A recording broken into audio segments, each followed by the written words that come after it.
kok nggak kelihatan lagi di podcast-podcast? Kami pingin loh dengar lagi penjelasan-penjelasan tentang masalah hukum pidana. Profesor kan ahli pidana. Masa setelah ditetapkan jadi tersangka?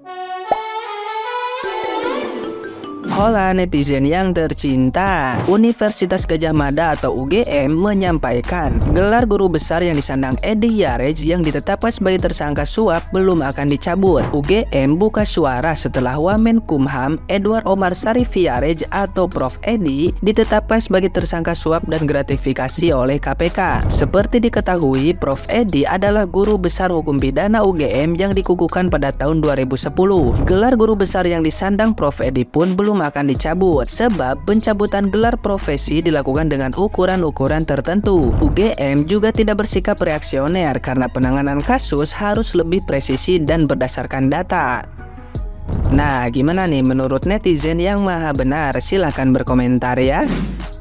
Banyak banget yang nanya gue soal Profesor Edy, profesor gue yang ngajar gue. Katanya gue membangga-banggakan beliau. Memang gue membangga-banggakan beliau. Kalau lo tanya gue aja shock. Gue shock. Lo expect apa dari gue? Gue masyarakat sipil, bukan duduk di kursi pemerintahan yang mana gue tahu. Ya shock lah. Jadi tersangka kasus suap tuh shock. Masa lo gak shock? Lo belajar dari dia, masa lo gak shock? Ibaratnya kayak seseorang nih yang lo anggap role model, terus habis itu ternyata dia kayak gitu. Lo shock lah. Kalau tanya gue, lah semua orang minta tanggapan gue sampai di Instagram, di DM IG semuanya minta nge-tag gue. Pokoknya, "Kak, profesormu gini-gini." Aduh, gue kan ngomong sejujurnya aja ya teman-teman. Kalau kalian nanya dari kacamata gue waktu dia ngajar, ya menurut gue dia spektakuler. Kalau tanya gue, ya ibaratnya kayak lu ngefans sama dosen lu karena saking kerennya kayak gitulah. Tapi ya di luar dari itu kan lu nggak tahu ya Kak. Jadi ya gue juga kecewa ya. Semoga itu tidak benar ya dugaan itu, karena seems like he's very sure and juga bener-bener convincing when he explain about Jessica case di podcast. Jadi ya cukup sedih ya, ternyata apa yang kita lihat belum tentu sesuai dengan realita. Halo Prof. Edy, kok nggak kelihatan lagi di podcast-podcast? Kami pingin loh dengar lagi penjelasan-penjelasan tentang masalah hukum pidana. Profesor kan ahli pidana. Masa setelah ditetapkan jadi tersangka kasus KPK, yaitu yang berhubungan dengan yang diduga melakukan suap dan gratifikasi, udah nggak kelihatan lagi? Ayo dong Prof, berkoar-koar lagi menyatakan bahwasannya memang profesor tidak bersalah. Jadi kami jadi tahu gitu, dan bagaimana tentang motif gitu. Jadi apakah perbuatan seseorang melakukan kejahatan itu tanpa disertai dengan motif gitu? Udah lama loh Prof, tolong dong para wartawan, para media-media supaya ditampilin perkara ini dan dikawal perkara Prof. Edy. Jadi kita tahu kejelasannya ini dari awal ketika dia ditetapkan jadi tersangka sampai kepada persidangan dan sampai kepada putusan, siapa yang benar dan siapa yang salah gitu. Bila perlu ditayangkan persidangannya seperti kasus Jessica yang kita lihat sekarang ini menjadi viral kan gitu, menjadi buah bibir, menjadi masalah yang baru karena diduga ada oknum-oknum tertentu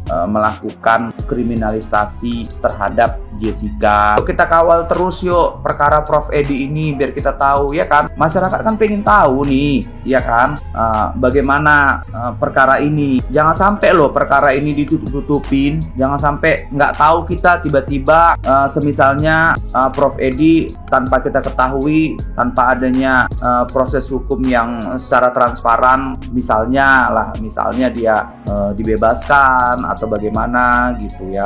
Lebih bagus lah kita terang-terangan ya. Yuk mari para netizen dibantu dong di-up kasus Profesor Edy ini. Jangan hanya perkaranya si Jessica Wongso ini aja yang kita kawal, Prof. Edy juga loh, karena beliau merupakan saksi ahli loh dalam perkara Jessica Wongso, saksi ahli daripada ayahnya Mirna ya kan. Biar viral, biar semua lebih terang benderang, kita up ya, set for Jessica Wongso.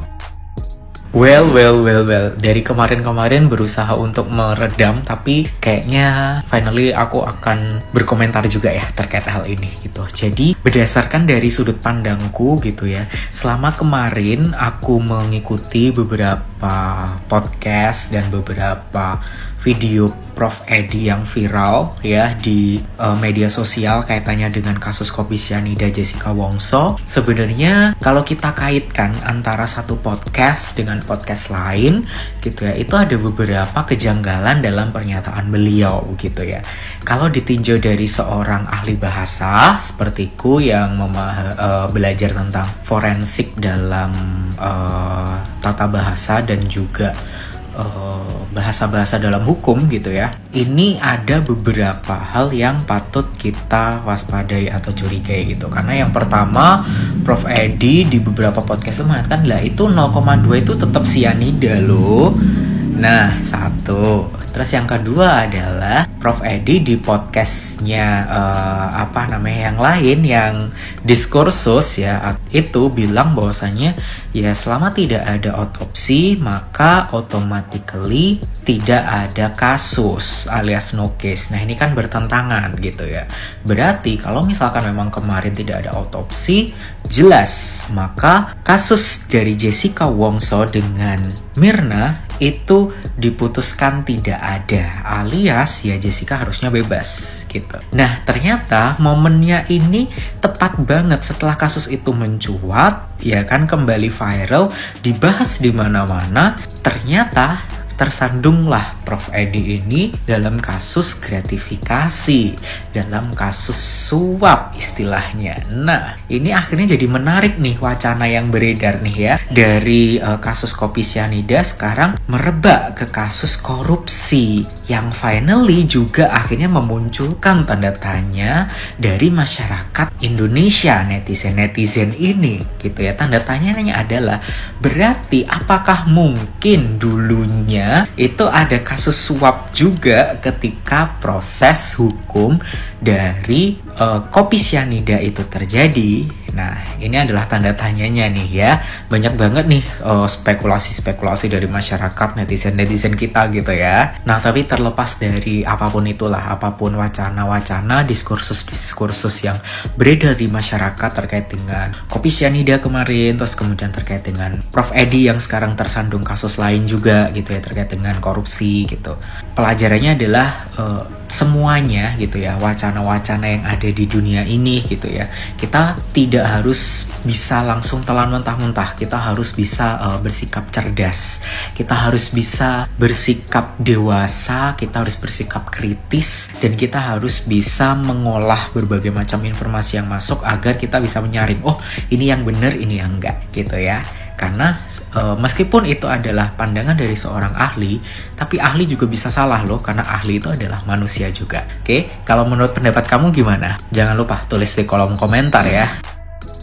Gelar profesor, jabatan wakil menteri di bidang hukum pula. Udah tau kali lah bapak itu mana yang benar, mana yang salah. Jadi kalau bapak bilang bapak gila, MM-an loh pak. Ujung-ujungnya bagudung, tau pak bagudung, tikus, rat, maus, pengerat. Dibenci kali sama petani. Kenapa dibilang tikus sih kalau koruptor-koruptor ini? Rakus sekali dia. Mau sampah kek, mau tanah kek, apapun dimakan sama dia. Mau uang jahat kek, mau uang haram kek, semua dimakan sama dia. Kenapa pak? Terlalu sering bapak melakukan hal yang salah. Jadi nggak bisa bapak bedain mana yang salah, mana yang benar. Jadi marah tuan itu pak. Ih percuma orang ini aku kasih kepintaran. Ih percuma orang ini aku kasih jabatan. Kok nggak tahu terima kasih sekali sih? Ditegurlah bapak. Kayak ginilah. Jangan bapak bilang bapak dijolimi. Untuk KPK terima kasih ya. Dari kemarin kasusnya cere-cere mulu. Aku masih ingat tuh yang ketua partai itu ditangkap di Hotel Bumi tuh. Cuman terima 50 juta. Begini dong. Bagus. Jadi kalau bapak bilang kami netizen Indonesia itu kurang pintar, gak apa-apa pak, biarin kami kayak gini, gak pintar-pintar banget, daripada kami profesor tapi ujung-ujungnya koruptor. Nyinyir banget.